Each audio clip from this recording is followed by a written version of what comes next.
Hey guys, Mike Schilling here. We've got a new segment we're calling Work Friend Wednesdays. Now, I'm here with my good friend Caroline Brewster. Hi. She is more than a work friend, she is an actual friend. I just like the sound of alliteration. So we're taping this on a Wednesday. I'm not sure if you're going to be watching it on a Wednesday, but we've got our first installment of Work Friend Wednesdays, and Caroline Brewster is my first guest. Honored. Caroline, Totally honored. tell us a little bit about yourself and about your business. I grew up here in Tallahassee. I have been a realtor now for about 9 years, 8.5, somewhere in there. Sure. Before that, I ran a local restaurant called Cypress for about 15 years. Very I was nice. there, loved it. But I have branched out into real estate over the last decade, and I've loved every minute of it. Well, not every minute, but most minutes. Are you glad you made the switch? Extremely glad. It is a very lucrative career. It is very dynamic. It's, as you know, something that constantly keeps you on your toes, so you're never bored. Right. And you get to help people, so all Now, those things. I know you loved working in the restaurant industry. I did. You've got a lot of friends from there that you're still friends with. It's true. Become customers Yes. then and now. Yes. I absolutely saw a carryover from one career path to the other. I think that my reputation in my previous business helped me tremendously when I was starting out. I think for new agents, anybody that you can sort of bring along with you and remind them, earn place of mind with them, it's important. Very good. How about, do you have any advice that you would give to somebody who wants to become a realtor? Don't think it's glamorous. It is not all that glamorous. You are reading septic reports and watching people crawl into attic spaces and dealing with a lot of people's emotions because they're making a big purchase, and it can be a tough decision for some folks. But it can be extremely rewarding too, where you're helping families find their first or forever homes. You're helping people downsize maybe after a tragedy. It can be something that really becomes very personal. Now, a lot of times buyers and sellers are stressed. Mm-hmm. They are coming to us first. So while you guys might not see it, we are just as stressed as you, if not, if not a little bit more.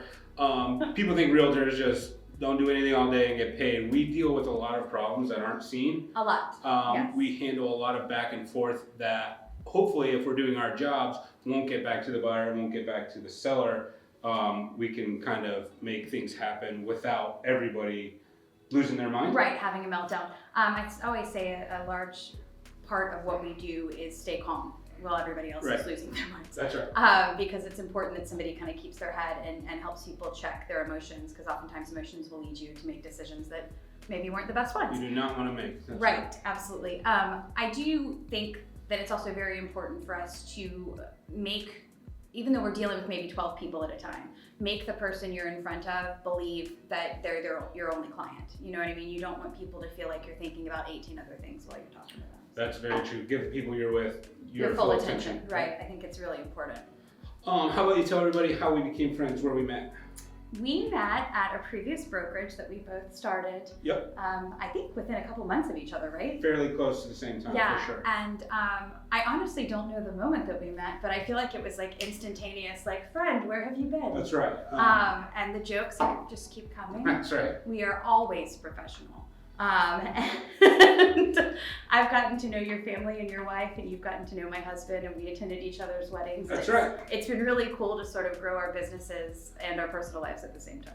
So probably people who have been to both of our weddings would say those were maybe the two greatest weddings that they've ever attended. Mine, of course, being number one. Was that? No. Okay, yours was number one. Right. Okay.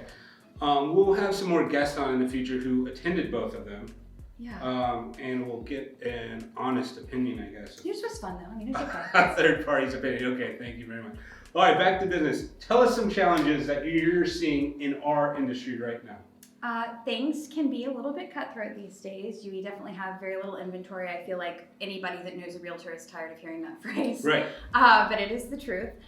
We're having to be really competitive and dynamic with our offers that we're presenting, and also just making sure that we're navigating those offers, because sometimes, as a seller, you can have 12, 15 offers or more, and you're going $50,000 over asking price. And with buyers, you sort of have to prepare them for the fact that the list price may be, I don't want to use the word bait and switch, but kind of, we're listing at this price, but we all know it's going to settle for $25,000 over or whatever. And you kind of have to navigate that with people because it can be a bit of a sticker shock. In the market that we're in right now, you're preparing your buyers. Absolutely. Go over list price on most houses that have just come on the market. Absolutely. In better neighborhoods and stuff like that. Absolutely. And if they have budget constraints where in the past they may have said I could go up to $350,000, I may encourage them then to start looking, from $3 to $325, knowing that we're probably going to have to go over ask in order to. That's the smart plan right now, right? But don't share all my secrets. Okay, we'll cut that part out. Now, how about a couple more things? We're running out of time here. Sure. Tell us about a couple listings that you have right now that you like. Sure. I have, they don't stay on the market long, but I do have one currently that is just under 2 acres. It's right off of Williams Landing Road on Lake Talquin, which is absolutely gorgeous. Nice. It's high and dry up on a bluff.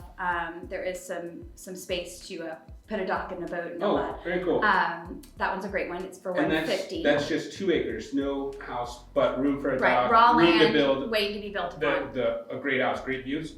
Yeah. Absolutely. Yeah. It's gorgeous. And you've sold a couple other ones nearby? I have. I actually sold the one right next door, Okay. and the folks built their forever home there. Oh, that's awesome. And then I have another one coming soon, actually, that will be on Garden View, or it is on Garden View. It will be coming soon in Killarn, the greatest neighborhood that Tallahassee has ever known.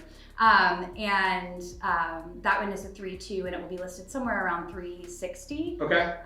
It's coming soon, so if you want to know more information, call me. Please call Caroline if you have anybody interested in a house in Killarn on 3.2. Garden View is one of the nicest roads in Killarn. Absolutely. Very easy access to both Thomasville Road and Centerville Road, right? Absolutely. And it's very close to someone else's house. You'll be right down the street. Borrow salt from the right guy.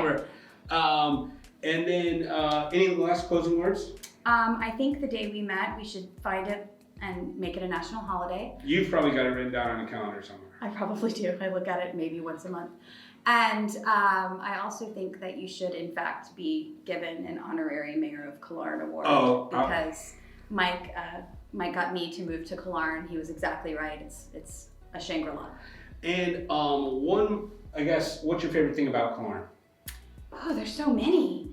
I love that you can get quite a bit of lot and a lot of house for the money. Yeah. I like that it's still in a little bit of a transition period where gorgeous homes, but you're seeing some younger folks come in and kind of breathe new life into some of the homes that maybe the older folks were aging out of being able to care for. I love that. I love, that we are able to kind of see things get revitalized a little bit. So if you live in Killarn now and you're thinking about downsizing, maybe your kids have moved out, gone to college, give Caroline or myself a call. We'd be glad to talk you through the process. Or if you're thinking about buying in Killarn, Caroline and we both live there. We know the neighborhood well. We've got some houses ready to sell. Mm-hmm. So give us a call. We'd be glad to help you move into the neighborhood that we both really love. Absolutely. Thanks guys for watching. I hope you all have a great day. Caroline, thanks a lot for coming. Thank you for having me.